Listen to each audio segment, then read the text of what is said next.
우리 지난 수요일에 함께 나눈 것처럼 지혜로움 그리고 의로움, 이것에 핵심적인 요소가 있다고 말씀드렸습니다. 지혜로움과 의로움의 핵심적 요소는 여호와 하나님을 경외하는 것에서부터 출발합니다. 그래서 이 잠언이 세속적 담론으로 저희가 빠지지 않기 위해서 중요한 키를 잠언이 처음에 우리에게 주고 있는데, 지혜로움은 지식의 많음이 아니라 오직 여호와를 경외하는 것에 있다라고 이야기를 하죠.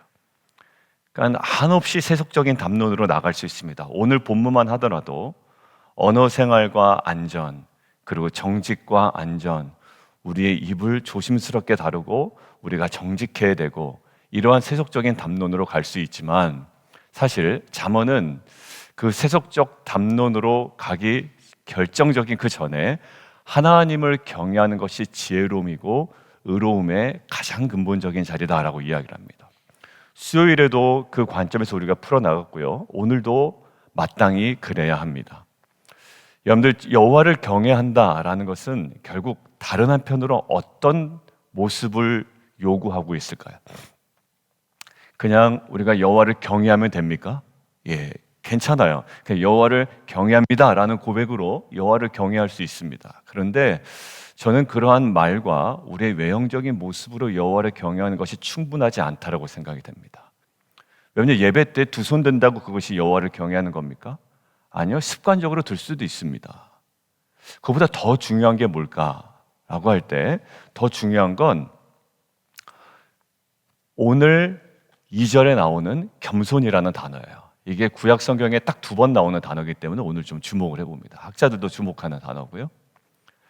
정말로 여호와를 경외할 수 있는 것은요, 자신의 존재가 무엇인지를 아는 자만이 가능합니다. 여러분들, 이 그림이 어디서 나올까요?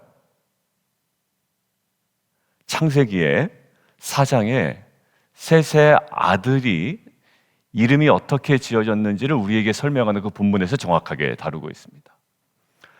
셋은요, 아들을 낳습니다. 근데 아들의 이름을 뭐라고 하나요? 에노스라고 하죠.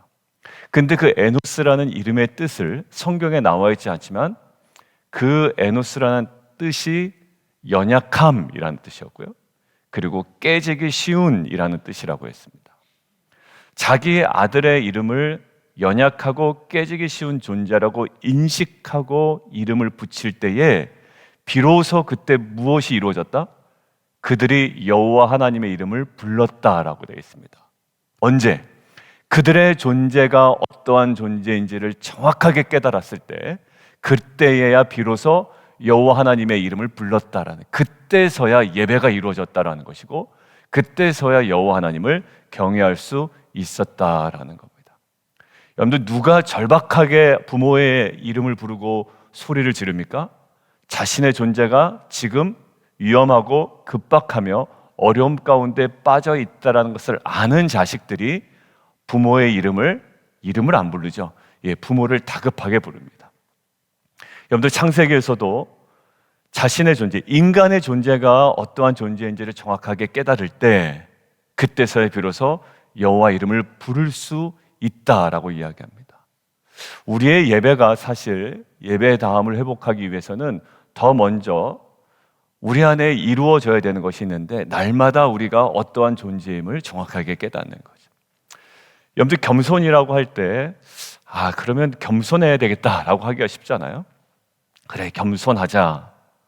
오늘 보면 두 가지로 본문을 나눌 수가 있습니다. 하나는요, 김정우 교수님이 구분한 것들이 이제 눈에 띄는데, 8절까지는 정직과 우리 삶에 있어서의 안전, 이렇게 구분을 해놓으셨더라고요. 그 이제 시가서의 연구에 어떻게 보면 한국에서 유명하신 분이죠. 그 김정우 교수님이 그리고 9절에서 15절을 언어 생활과 안전 이렇게 놨습니다. 근데 그 구분에서 보면, 그러면 안전이라는 것들은 동일하고 앞에 정직, 그다음에 두 번째는 언어 생활이잖아요. 이게 얼핏 보면 그냥 정직하고 언어 생활을 잘하자라는 것으로 보일 수가 있습니다. 그런 의도로 분석하지는 않으셨어요. 근데 오늘 주목하고자 하는 것은 뭐였다고요? 겸손이었다고요. 겸손. 그럼 이 겸손을 우리가 어떻게 이해하냐면, 보통 이렇게 얘기합니다. 참 인간이 가기 어려운 거죠. 가면 좋겠지만 어려운 거죠 라고 보통 인식을 합니다. 마치 이런 그림으로 그리는 것 같아요. 서울대 가지 못하는 애에게 너 서울대 가라 서울대 가라 요구하는 부모의 모습처럼, 그 부모의 권면처럼 느낄 때가 있습니다. 서울대 못 가는 아이에게 서울대 가라고 하면 어떻게 됩니까? 부모도 스트레스고 자녀도 스트레스입니다. 바꿔서 한번 여러분들 설명해 보죠. 우리로 하나님께서 겸손하라고 얘기하시는 것은 서울대 못 가는 자녀에게 서울대 가라고 하는 요구 정도 수준일까요? 그렇지 않습니다. 지난 주일에 우리가 얘기한 것처럼 그 예수님의 공감, 예수님의 겸손, 그리고 예수님의 용서는 우리가 서울대 못 가는데 너희도 서울대 가라고 이야기하는 것이 아니라, 지난 주일에 설교에 나온 표현 그대로 빌리면 우리에게 그러한 신적 성품을 주님께서 우리에게 이미 허락하셨다라는 거예요. 최영상 교수님이 쓰는 신적 성품을 제가 빌려서 쓴 겁니다. 여러분들 그러한 성품을 우리에게 주셨어요. 그러니까 내가 거룩하니 너희도 거룩하라라고 말씀을 하셨던 것이고요. 그리고 이 온전함처럼 너희도 온전할 수 있다라고 얘기하는 겁니다. 그리고 내가 너희에게 본을 끼쳤으니 너희도 그 본을 따라 그 자취를 따라오라고 말씀하시는 겁니다. 못 가는 애에게 가라고 요구하는 것이 아니라 가능한 자에게 그 길을 믿음으로 가라고 얘기하시는 거죠. 여러분들 이 겸손이 과연 어떠한 의미일까? 두 번 쓰였다고 그랬잖아요. 두 번째 쓰인 표현이 어디 있냐면 하나 한번 찾아보죠. 미가서 6장 8절에 쓰였습니다. 함께 찾아보겠습니다. 미가서 6장 8절이죠. 한번 같이 한번 읽어보겠습니다. 시작. 사람아, 주께서 선한 것이 무엇임을 내게 보이셨나니 여호와께서 내게 구하시는 것은 오직 정의를 행하며 인자를 사랑하며 겸손하게 내 하나님과 함께 행하는 것이 아니냐. 여러분들 여기 나오는 겸손이 동일하게 히브리어로 아까 우리가 묵상한 잠언에 있는 겸손과 두 번 나오는 그 동일한 단어의 겸손입니다. 이 겸손은 엄밀하게 얘기하면 우리가 보통 이야기하는 겸손과는 좀 다르고 좀 더 강합니다. 어떤 겸손이냐면 굴복해 하다라는 어떤 강한 어조의 겸손이거든요. 근데 이 단어를 다른 겸손과 다르게 한국어 번역으로 따질 때 다른 겸손과 다르게 이 히브리어 단어를 미가서와 지금 잠언에 사용했는데, 지금 이 부분에서 미가서에서 보면 겸손할 때 눈에 띄는 하나의 표현이 있습니다. 내 하나님과 함께 행하는 것이 아니냐라는 거예요. 그러니까 여기서 나오는 겸손은 하나님을 향해 갖는 언약적 사랑이고요. 그리고 겸손하게 하나님과 동행하는 겁니다. 여러분들 이 겸손함만이 인간으로 하여금 하나님을 진정으로 경외하게 합니다. 여러분들 부모 앞에 겸손한 자녀만이 부모의 이야기를 청종합니다. 어떤 자녀만이? 겸손한 자녀만이. 정말 인간의 존재가 무엇인지를 알고 겸손한 자만이 하나님을 온전히 경외할 수 있습니다. 여러분들 성경에서 뭐라고 나와 있죠? 우리가 어떤 존재라고 얘기합니까? 너희는 흙이니 어디로 돌아간다? 흙으로 돌아갈지니라. 저는 오늘 주목하고 싶은 단어가 바로 흙입니다. 여러분들 이 겸손은 서울대학교 못 들어간 아이에게 서울대학교에 들어가라고 요구하는 것이 아닙니다. 원래 그랬던 존재에게 원래의 모습을 회복하라는 거예요. 전혀 그렇게 할 수 없는 자에게 요구하는 것이 아니라 원래 그랬던 존재, 너희의 본래적 존재로 돌아가라는 거예요. 어떤 존재? 흙이라는 존재로 돌아가는 겁니다.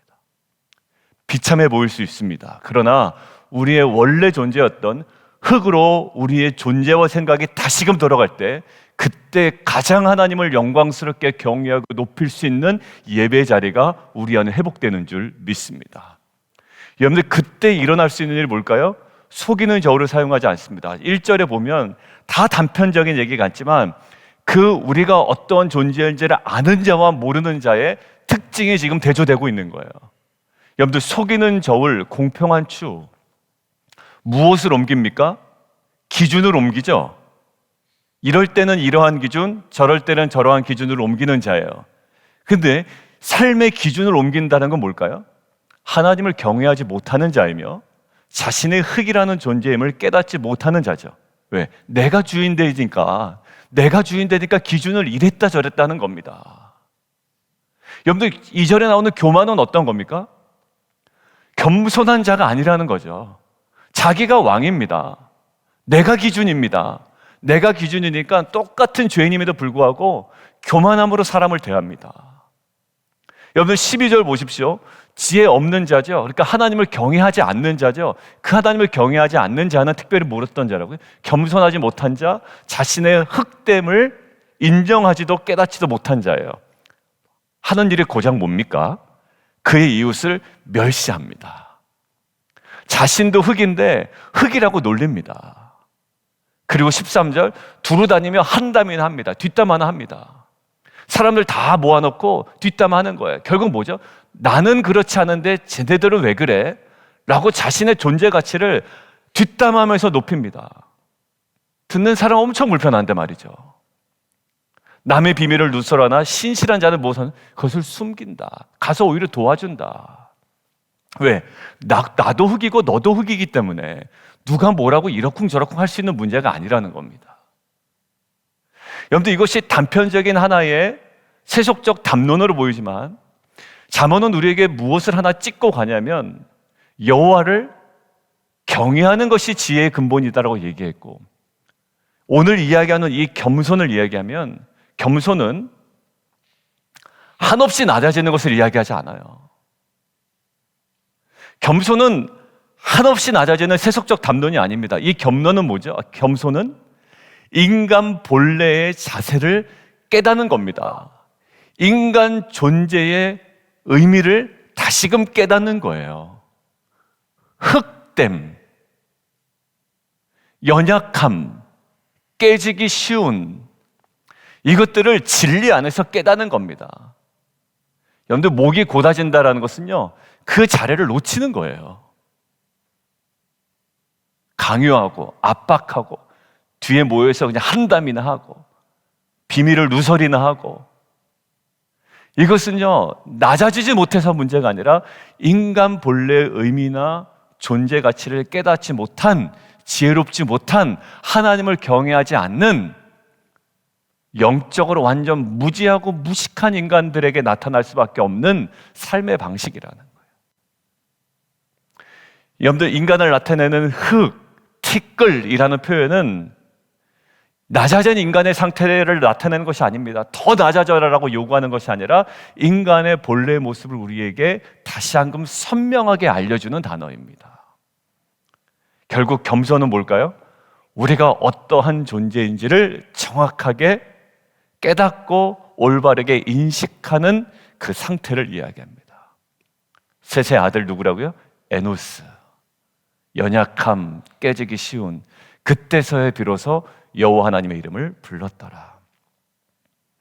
여러분들 이러한 정확한 통찰과 인식이 우리 가운데 있을 때 낮아짐은 서울대 가라는 특별한 요구가 되지 않습니다.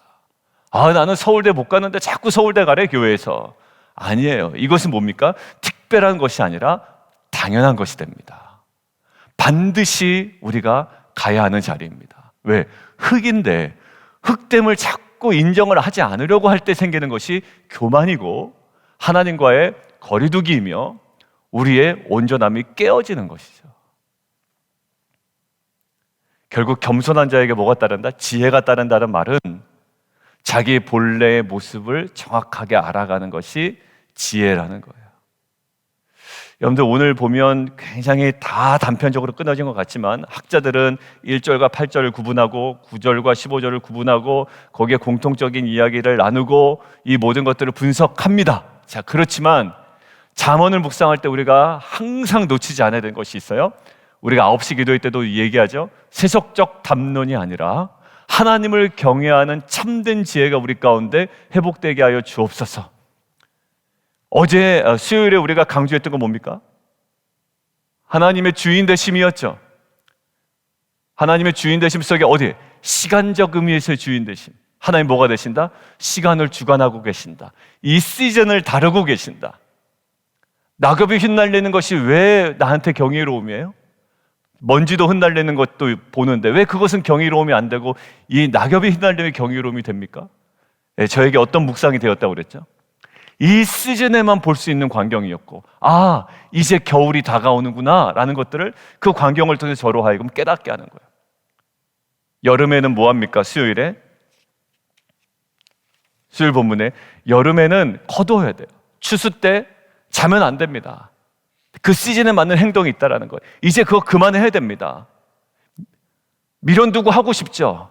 근데 수요일에도 안 하는 것처럼 그만둬야 됩니다. 왜? 이 시즌에는 더 심혈을 기울여야 되는 문제가 있기 때문에. 그만두거나 더 집중하거나 시간에 대한 주관자, 그 주인 되심을 인정하는 거예요. 그게 지혜로움이지. 그냥 마음 가는 대로 행동하는 것이 지혜로움이 아니라고 얘기했습니다. 자고 싶다고 자고, 어디 가고 싶다고 가고, 먹고 싶다고 먹고, 이게 뭡니까? 시즌에 맞지 않는. 뭐죠? 오늘은 나의 존재를 정확하게 깨닫는 겁니다. 흙이에요. 아무리 길고 뛰고 날아봤자 흙입니다. 이 흙됨을 인정하는 것이 예배의 자리고, 그것을 인정하는 경외함으로 우리의 일상을 살아가는 것이 진정한 지혜로운 자의 모습인 줄 믿습니다. 조금 많이 가지면 교만해집니다. 그리고 좀 더 여유롭게 살고 싶습니다. 그리고 더 화려하게 살고 싶은 것이 우리의 마음입니다. 쟤보다는 조금 더 여유롭고, 쟤보다는 조금 더 화려하고, 조금 더 특별하게 살아야지라는 마음. 아니요. 우리는 그 특별함보다 더 중요한 게 있습니다. 우리의 원래 모습을 회복해 나가는 거예요. 특별함을 추구하다 보면 자꾸 화려한 쪽으로 가게 되고요. 화려한 쪽으로 가다가 보면 교만해지기 쉬운 모습이 우리입니다. 왜? 죄인이기 때문에 그래요, 아직까지. 왜 잠언이 묵상을 시작할 때 여호와를 경외하는 것이 지혜의 근본이라고 얘기했으며, 오늘 이 겸손한 자에게 지혜가 임한다는 건 뭡니까? 나의 존재가 무엇인지를 정확하게 깨닫는 데서 지혜로움이 나옵니다. 그럴 때 말도 부드럽게 나오고요. 태도도 정말 우리가 생각하는 그 겸손이 나오고, 진정한 기도가, 예배가 우리 안에 회복됨인 줄 믿습니다. 우리 함께 좀 기도하며 나가도록 하겠습니다. 미가서에 나오는 겸손이 뭐라고요? 하나님과 함께 행하는 겁니다. 애들이 크면 부모가 함께 있으려고 하지 않습니다. 어디로 가라고 그럴까요? 자기 혼자 다니려고 합니다. 부모 귀찮다라는 거예요. 다 알아서 할 수 있다고 얘기합니다. 그래야 돼요. 독립해야 됩니다. 그러나 그때 조심해야 되는 때이기도 해요. 제가 교통사고 날 때 할만할 때 교통사고 나더라고요. 기아대책 끼고 운전을 하면서 이것저것 교회를 다니면서 이제 할만하다 할 때 그때 사고가 나더라고요. 그때 느꼈습니다. 이게 처음에는 조심조심 하다가 내 존재가 초보 운전자구나 라는 생각에서는 정말 조심하다가 할만하다 할 때 사고가 나다는. 개척 초기보다 개척하고 나서 이후가 더 중요하고요. 이제 뭔가 사역에 정착되고 뭔가 결정이 되고 궤도에 오른 다음에가 더 중요하다고 생각이 들어요. 왜? 살만할 때 인간이 죄를 짓거든요. 왜? 하나님처럼 되려는 교만, 뭔가 더 얻으려는 욕구, 욕망, 그 모든 것들이 추구되어질 때가 바로 그때이기 때문입니다. 하나님, 우리의 흙됨을 알게 하시고 이 겸손을 깨닫게 하시고, 이것은 우리에게 요구하는 특별함이 아니라 우리의 존재됨을 인식할 때 여호와를 경외하는 이 지혜가 모든 일상의 구석구석에 하나님 회복되는 귀한 은혜가 있게 하여 주옵소서. 우리 주님 이름 한번 부르고 함께 기도하며 나가도록 하겠습니다.